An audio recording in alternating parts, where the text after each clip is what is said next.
We use the metaphor of preventing forest fires. You need to learn how to put it out, and then you need to also learn how to prevent future ones, and then being able to see the whole picture of the forest and how you need to navigate through it. Educational therapy. What is it?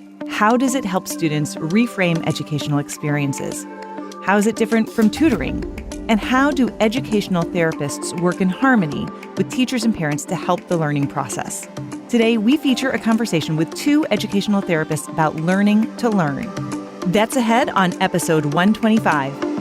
I'm Emily Kircher-Morris, and this is the Neurodiversity Podcast. What is neurodiversity? You see the world differently. Autism spectrum. Gifted. Complexities that are inherently inside. ADHD. Dysgraphia. Tourette's. All brains are different. You are exactly what this world needs. This is the Neurodiversity Podcast. Next month on the podcast, we'll feature our first AMA. For the uninitiated, AMA is Ask Me Anything. If there's a question you have about neurodiversity in general, or clinical therapy, educating neurodivergent people, the autism spectrum, or any of the various diagnoses that we talk about on this podcast, join the Neurodiversity Podcast Advocacy and Support Group on Facebook. There's a link in the show notes, and once you're a member, look for the AMA post and ask your question in the comments. We'll choose the questions I can confidently answer, and we'll feature them in a special episode in June. So hook up with us in our Facebook group and get your questions on the queue. Up next, Rachel Kapp and Stephanie Pitts are educational therapists, and they are the hosts of the Learn Smarter podcast. We'll chat with them about learning how to learn next.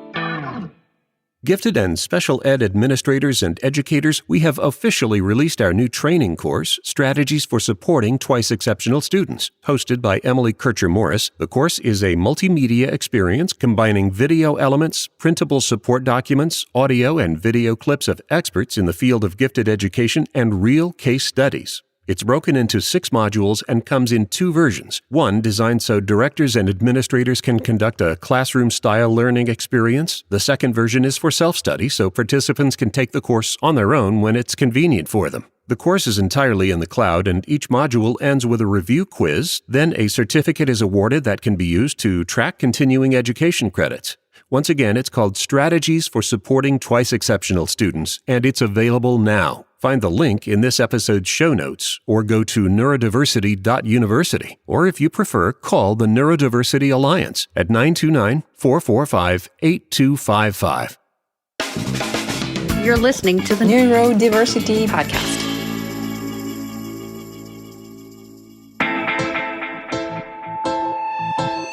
Today, I'm excited to welcome Rachel Kapp and Stephanie Pitts to the podcast. Rachel and Stephanie are educational therapists, and they are the hosts of the Learn Smarter podcast. So Rachel and Stephanie, thank you so much for taking the time today. Thank you for having us.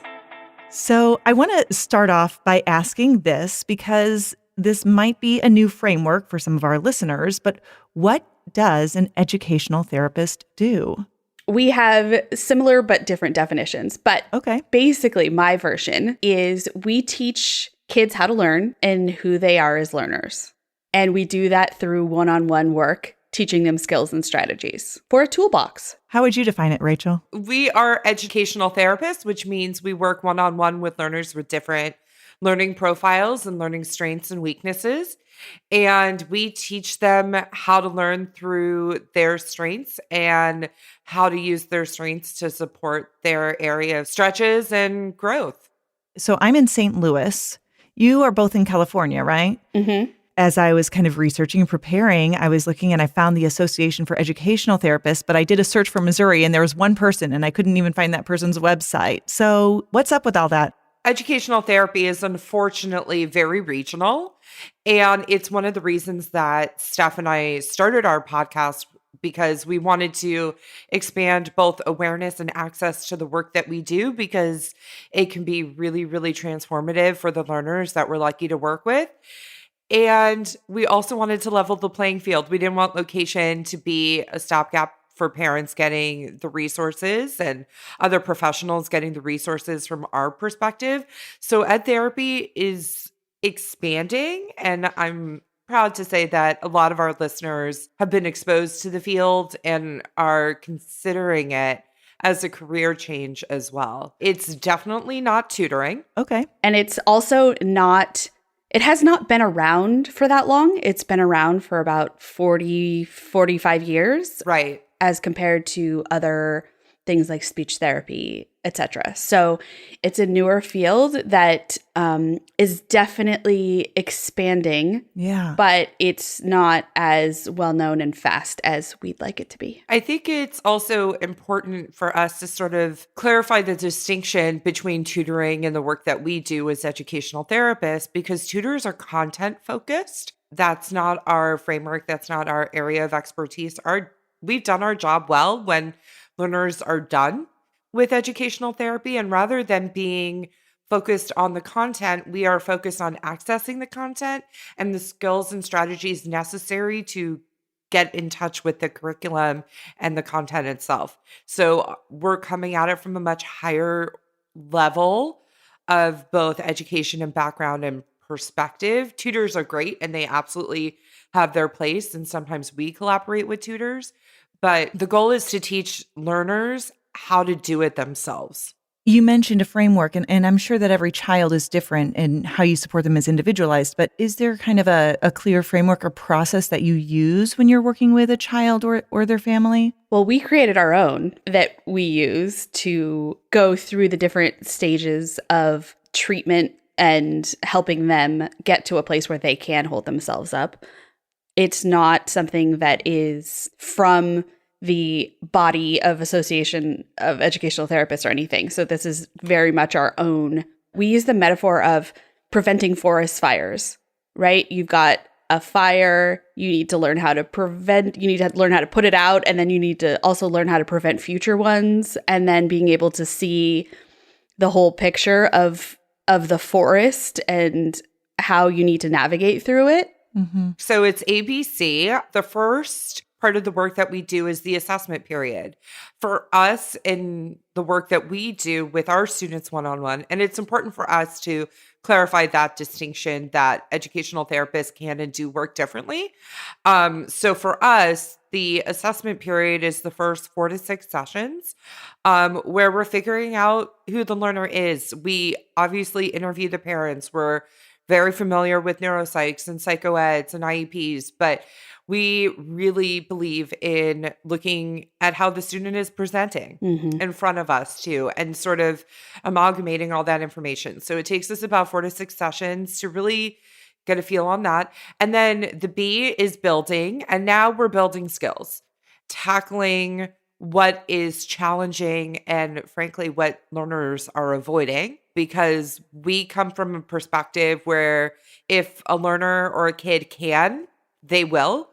And when they're not, it's our job to get curious and not punitive about it. And that's where we're looking to start and focus our work and help them see that things don't have to be so hard.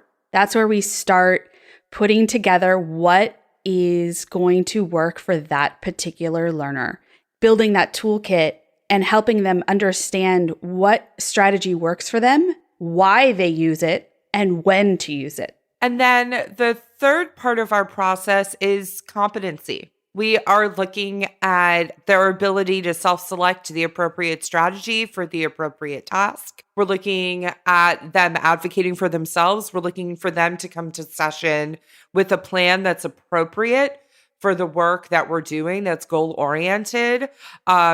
And we're looking for, frankly, sessions to get really quiet. That's how we know that students are now relying on us emotionally, and it's not because of a skill set.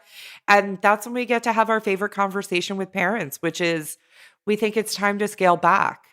Parents never want to. You know, there's an emotional attachment and an emotional component to the things that we do. But our door is always open to those students who have graduated out. It's really the focus. It's really what we want to be seeing. What does a session look like? There's no 2 sessions that are the same. And that is literally for every day, for every session, for every kid. It's never the same, which is one of the reasons why I love it, because I couldn't do the same thing all day, every day. But students, it depends on the age and what the skill is that they need to work on. Are they in elementary school and needing to work on reading? Or are they a high schooler that needs to work on study skills? So it's really more about they come in, we figure out a plan, and we go from there. And we're teaching a routine. So they know, the older kids, for instance, they know they have to come in and pull out everything. They know they need to bring everything. They know that they need to pull out their planner, and we need to start talking about what's coming up, what's due, how long things are going to take, what do they need to do, when are they going to do it, all of those executive functioning skill questions in order to approach a task so they're not avoidant. Mm-hmm. In my practice, it's a little bit different. I think sometimes people think that Steph and I are in business together, and we absolutely are in terms of the podcast, but we each have our own practices. And my practice focuses on learners with executive functioning skills challenges and or in ADHD diagnosis and other comorbidities that are typical of those diagnoses. Every learner is coming in with anxiety, for example. Mm-hmm. And so the executive functioning skills focus really should be expected within every session. So it's not just about building your system for managing your time, or building your system for managing your things, or building your system for managing yourself digitally, because that matters. And our learners' ability to student, we use that as a verb. And it's not just building those systems, it's maintaining them to the point of automaticity, to the point where a learner does not make a commitment without checking their calendar, to actually getting an appropriate sense of how long things take versus what they think things are going to take. Because students are generally very wrong about that. Very. And we talk about time blindness a lot on our podcast as well. I am very big on games. And so a lot of kids come into my practice, and if you put something like a worksheet in front of them, they will shut down. There will be a tantrum, there will be avoidance, there will be whatever they can do to get away from the required work that they see in front of them, that their teacher has given them, or whatever, their homework, whatever it is. So I use a lot of games to teach them the skills that then we can work on transferring over to actual academics once they see that they can actually do it and they practice it and it becomes easier. I like to say that games are low investment, high return. And if I get a kid to come in and play a game and we do a little work and the reward is to play another game, it's amazing what kids can do. It's amazing. Steph's ability to gamify is incredible. I love learning from her. The thing is that we, Rachel and I fundamentally believe, like she said, that if kids can, they will. And when it's hard, there's a reason. So teaching them how to make it more tolerable and looking at emotionally charged tasks and things like that. And we're not just talking about things that have to do with school. We're talking about things that happen in the home as well that causes a lot of friction. A beautiful byproduct of educational therapy is that home life gets a lot better. So it's really all encompassing, and we're focusing on the whole child within the family and helping everybody feel better about just day-to-day things that need to get done. You guys have mentioned a couple of times, like the task avoidance, which was something I wanted to ask you about. And you mentioned, Rachel, you said that basically everybody who comes in has some level of anxiety, which is usually surrounding whatever difficulties they're having. I noticed that in my practice for sure, which is also, of course, tied into procrastination and at the very extreme end, school refusal. Are there some specific strategies or things that you look for when you're working with kids to kind of understand that better, or ways that you can work through that with them? I love this question. The vast majority of the learners that we work with know they have to be somewhere, but they don't know when, and they don't know what they need when they get there, and they don't know where to find it, even if they know what they need. That is why building out those systems is one of the first things that we do, especially with the older kiddos, because that immediately mitigates anxiety and stress. Now, I will say, it's not that every learner is coming into the practice without a system. It's just they're not good systems. So let me tell you what I mean by that.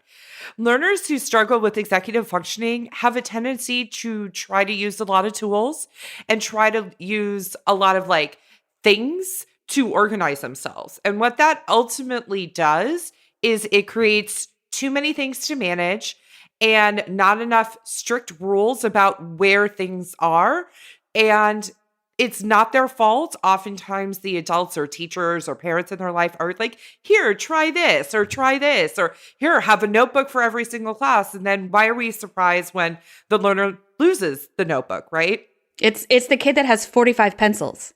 Do you need 45 pencils? Right. But it's this fear that they have they're going to lose something, right? Like that's where that comes from. Then you have the component, which I think often gets ignored, which is their ability to organize themselves digitally. And what we mean by that is we do not need 5 email addresses that we don't know the passwords of any of them that we use because we want to sign up for a discount and we don't want to have that go into our email.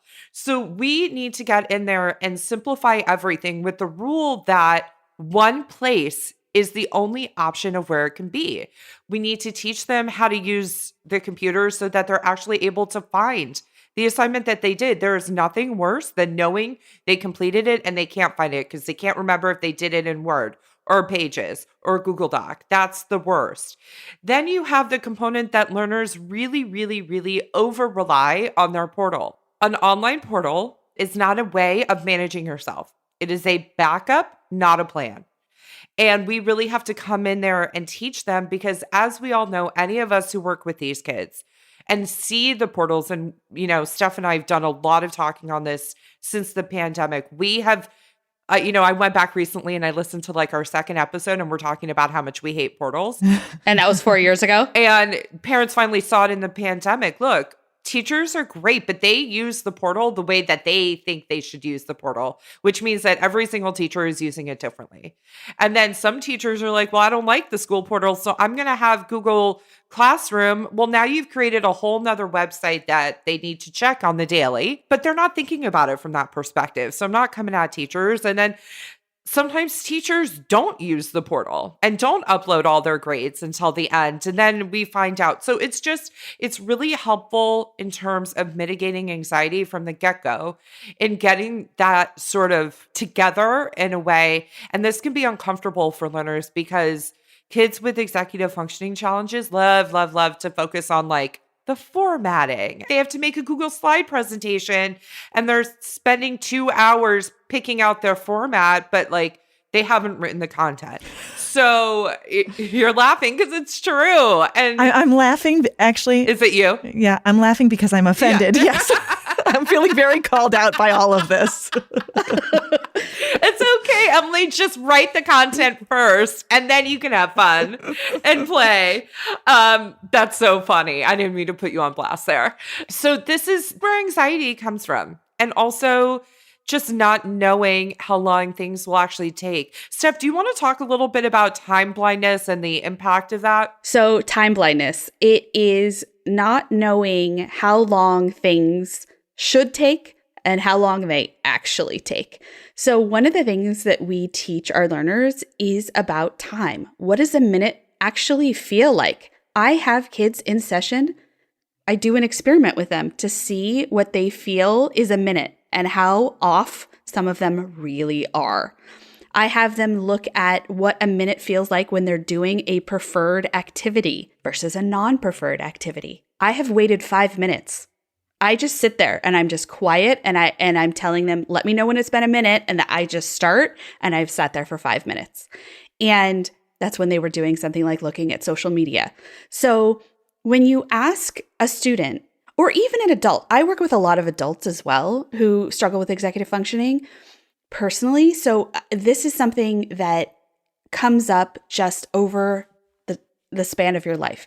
You need to know how long things are actually going to take you. And you need to estimate that before you begin the task, because you need to have a plan of when you are going to do it. So for instance, in an adult's life, you need to know, in order to get to work, you need to know how long it takes you to get ready, how long it takes you to drive, how long it takes you to get out the door in general, before you get there. You need to give time for traffic, especially if you live in Los Angeles like we do, and all of those things, right? In a student's world, it is so apparent how often the task that they're avoiding, they think it will take them an hour, and it probably will take 5 to 20 minutes. Mm-hmm. I mean, the older they are, the longer it takes, right? But generally. And sometimes I literally test the theory. So I ask students how to estimate, how long do you think this is going to take? And I know that Rachel does the same thing. We both do this. And then we actually do it in session, and I time it, and I tell them actually afterward, and we have a talk about why they thought it was going to take so long and why there was such a huge discrepancy. And understanding, for instance, I have a student who estimates that everything is going to take 15 minutes, which is, everything doesn't take 15 minutes. So literally, I say to her, okay, how long do you think this is going to take? She'll give an answer. Let's say she says 15 minutes.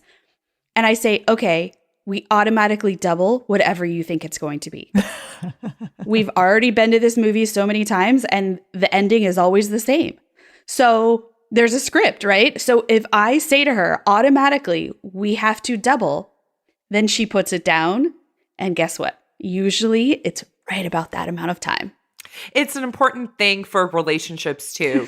I was thinking the same thing. My husband and I have a very different sense of how much can get accomplished in a certain amount of time. And it's so cute because when he's doing something he's being super efficient, he's like, look at my executive functioning skills right now, Rachel. But I wanted to give one more example of how we sort of tackle the task avoidance, and an example of really what makes us different from another type of service provider. When you have a learner who's procrastinating, and procrastinate is kind of such a negative word, so we use task avoidant, right? Mm-hmm. One of the ways that we can just work on that skill is just by having 3 assignments that they have to get through. And the goal in session is not completion.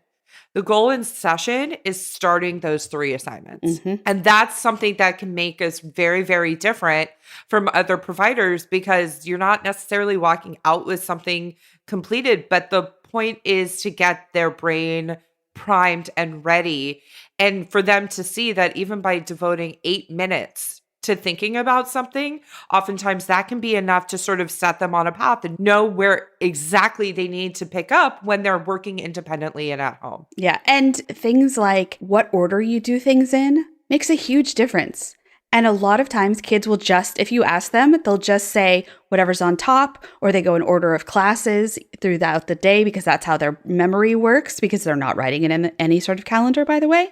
So when you talk about what is efficient and what is going to make it less miserable for them, figuring out that sort of plan and order and how long and all of that, and building in rewards for them, they start to become more independent. Yeah, this is all such good information. And I think we have very similar philosophies on how kids learn and what supports they need. And some of the times that they just really need that explicit instruction in some of those very basic skills that we kind of forget about. I can't believe we're nearing the end of our time, but as we wrap up our conversation, I'm wondering if each of you could share one piece of advice or tip that you would give to parents that could help them support their kids. The first thing that comes to mind is, if you can afford to get some sort of help, have somebody else be that person so it doesn't affect your home life and your relationship with your child.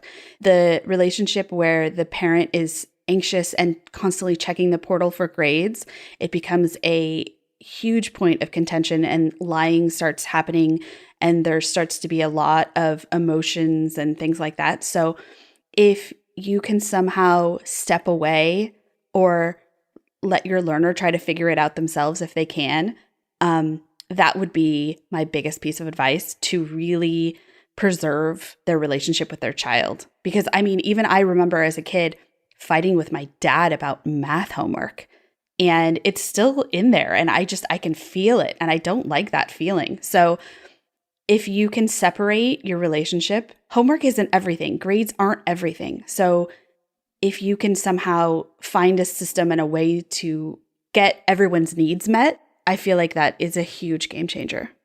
One of the things I'll often say when I'm talking to a parent is, hey, you only have X amount of years with this kid at home. What do you want those years to be like? And what do you want them to remember? And what do you want to remember? And it really does put it in perspective. There's a couple other things that I would say. I really would love to come from a place of alleviating the guilt that I think a lot of parents of learners who are struggling have. I have never had a conversation with a parent where the parent hasn't said, I wish we had done this sooner. Like, I feel bad we're just getting to this now. And that is true for parents of a first grader. That is true for parents of a college student. That is true for people who are studying for the LSAT. That is true of high school students. Parents always feel like they should have done the intervention earlier, but not everybody knows about us and the work that we do. So you can't do what you don't know. And now you do know. So we're going to handle it from this point. Parents aren't alone. Sometimes parents feel very isolated with this sort of stuff. And it's all day, every day, what we immerse ourselves in. Thank you, Rachel and Stephanie, for your time today. Oh, thanks for having us. We all want our kids to be successful, and breaking down those basic skills to help them find that success is key. I had a conversation with a client at the office the other day.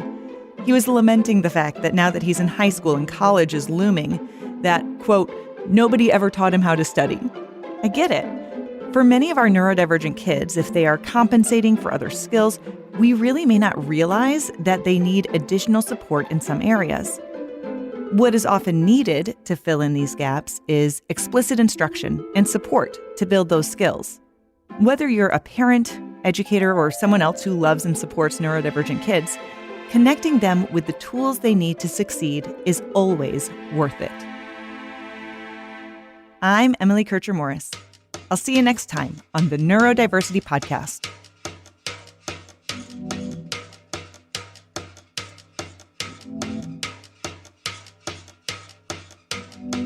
Thanks again to Rachel Kapp and Stephanie Pitts. If you'd like to learn more about educational therapy, you'll find it on the episode 125 page at neurodiversitypodcast.com. Our thanks to Renar Sillard, Hakan Eriksson, Martin Clem, and Chantarelle. They made the music for this episode. Don't forget we have an AMA or Ask Me Anything episode coming up in June. If you would like to ask a question that Emily Kircher-Morris can answer, just join our Facebook group, the Neurodiversity Podcast Advocacy and Support Group. There's a link on our website. Then go to the AMA post and put your question in the comments. Our host is Emily Kircher-Morris. Our social media and production assistant is Krista Brown. The executive producer and post-production editor is me, Dave Morris. For everyone here, thanks for listening. See you next time.